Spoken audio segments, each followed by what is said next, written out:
Making sense of ratio and proportion in real life.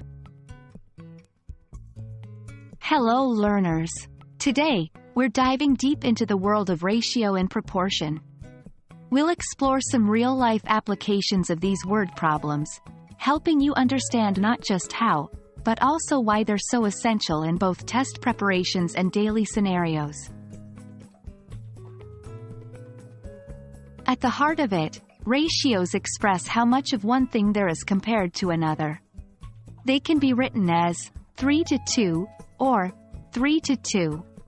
On the other hand, a proportion is an equation which states that two ratios are equal. So, if we say 3/4 equals 6/8, we're stating a proportion. Now, let's see how these concepts apply in real-life scenarios. 1. Cooking. Ever tried to adjust a recipe based on the number of guests? If a recipe serves 4 people and you want to make it for 6, you're working with ratios and proportions. 2. Shopping offers. Buy 2, get 1 free, is a classic example. You're looking at a 3:2 ratio where for every 3 items you select, you pay for only 2. 3. Map reading. When a map says 1 centimeter represents 10 kilometers, it's showcasing proportionality.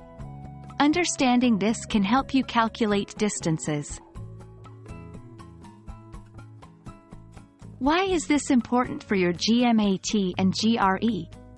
1. Complex scenarios.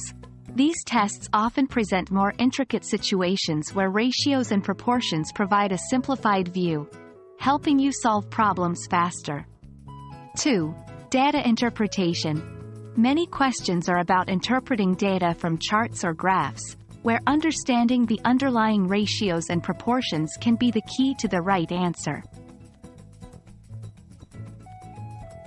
1. Unitary method. For complex scenarios, find the value of 1 unit first. It makes the calculations easier. 2. Cross multiplication. A handy technique to quickly solve proportions. 3. Always reduce. Ratios can often be simplified.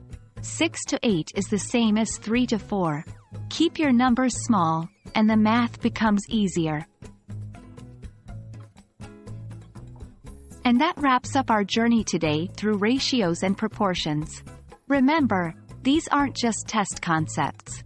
They're tools you'll use in daily life, making you not just test-ready, but life-ready. Keep practicing, and until next time, happy learning!